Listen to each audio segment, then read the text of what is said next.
Et nous recevons ce matin Fatima Soufou, première vice-présidente chargée de l'administration générale, des infrastructures et des transports au conseil départemental. Bonjour Fatima. Bonjour André, bonjour Merci. à tous. Merci d'être avec nous ce matin. Alors, on a découvert ce week-end sur les réseaux sociaux des échanges entre Marine Le Pen et Sébastien Lecornu sur le fait que Total, qui investit dans le grand projet gazier au Mozambique, cherche une arrière-base et que ça se joue entre Mayotte et Mombasa. Mayotte qui est devenu un enjeu économique national. On en parle au niveau national, on parle différemment maintenant de Mayotte. On ne parle plus que de l'immigration clandestine. Ça fait quoi lorsque vous entendez qu'on parle différemment de Mayotte ? Alors, ça fait plaisir, mais il faut savoir que c'est un travail déjà qui est réalisé par le conseil départemental depuis un certain temps. Je tiens à rappeler que Mayotte est bien positionnée au niveau du canal de Mozambique. Mayotte est une île stable politiquement, ça c'est très important. Dans la région, on vient de découvrir du gaz. Ça aussi, c'est un atout au niveau de la région. Mais ce qui est aussi très important, c'est que Mayotte a aussi du pétrole. Et ça, c'est encore plus important. Mais une chose que beaucoup n'en parlent pas forcément, c'est qu'on vient aussi de découvrir le plus jeune volcan de la planète. Et donc, il faut savoir que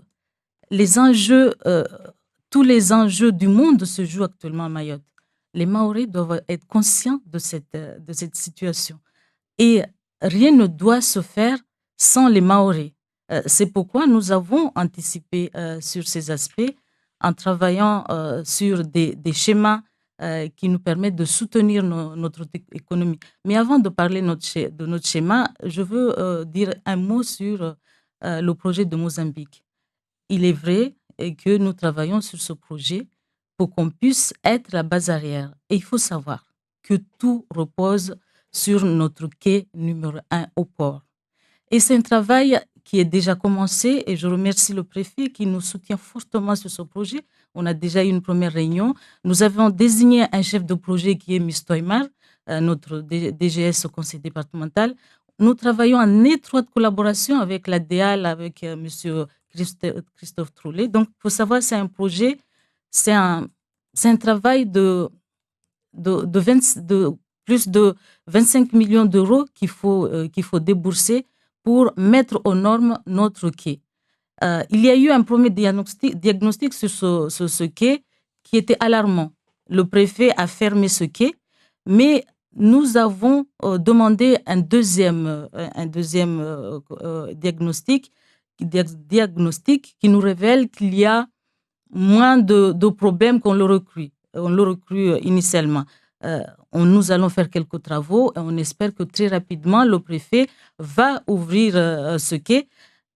Et le quai doit être opérationnel en octobre 2021. Et ça, cet engagement, nous allons le tenir. Alors, concernant le schéma dont je viens d'évoquer, le conseil départemental, suite aux enjeux de la région, suite à la place importante que Mayotte occupe dans la région, nous avons validé un schéma régional de développement économique, d'initiative et d'internationalisation. Dans ce schéma, nous avons 7 objectifs. Et parmi les 7 objectifs, nous avons inscrit que nous allons créer notre propre compagnie aérienne. Et ce qu'il faut savoir, c'est que c'est un projet d'ensemble. La compagnie aérienne, ce n'est pas un projet pris au hasard, arrêté au hasard, mais c'est une réflexion d'ensemble. Donc, nous avons la compagnie aérienne mahoraise, mais nous avons aussi la compagnie maritime mahoraise qui est aussi en cours.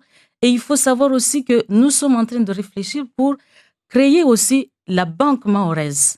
Et pour tout ça, c'est pour soutenir notre économie. Nous savons qu'aujourd'hui, nos petits commerces, nos petits artisans ont du mal, par exemple, à créer des comptes dans les banques.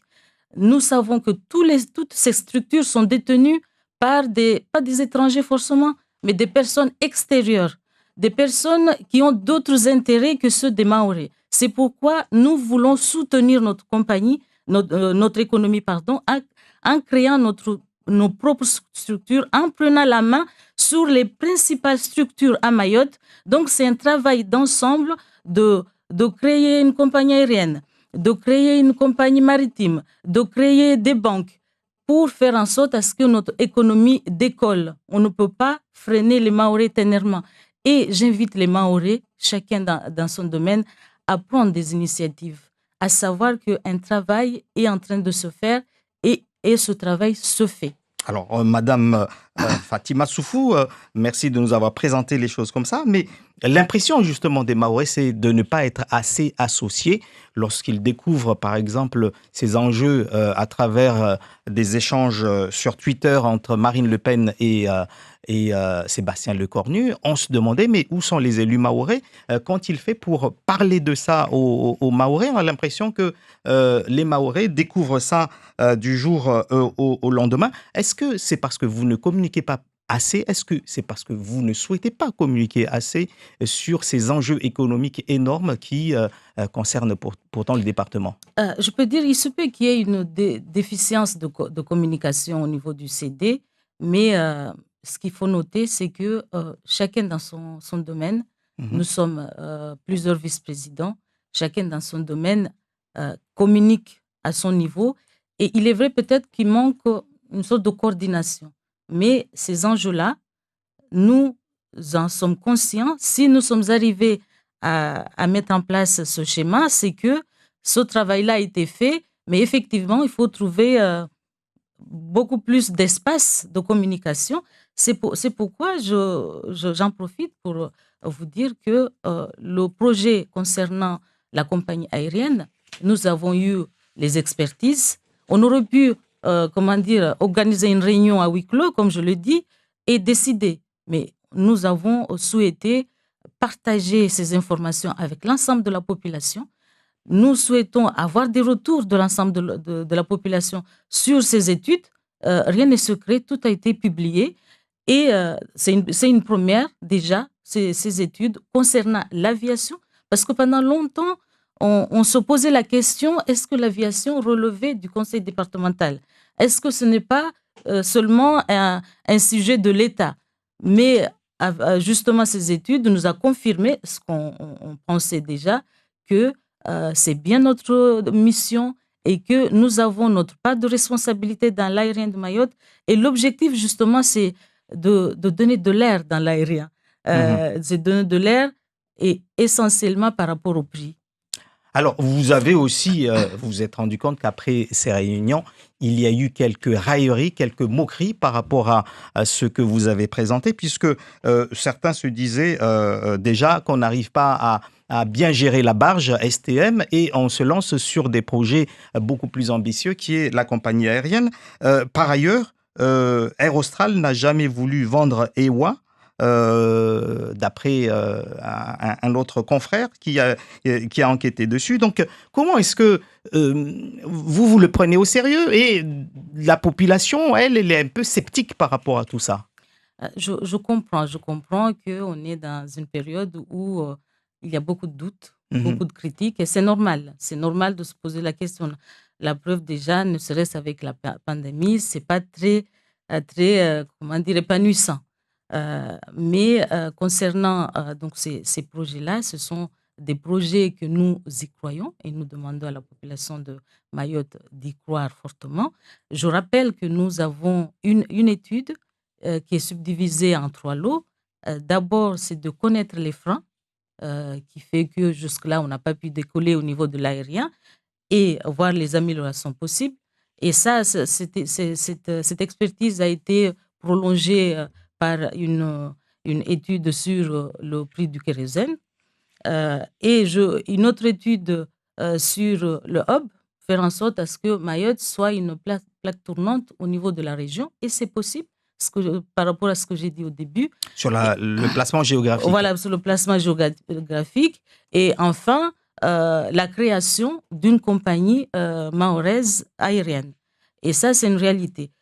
Concernant les freins, je rappelle que nous en avons essentiellement 3.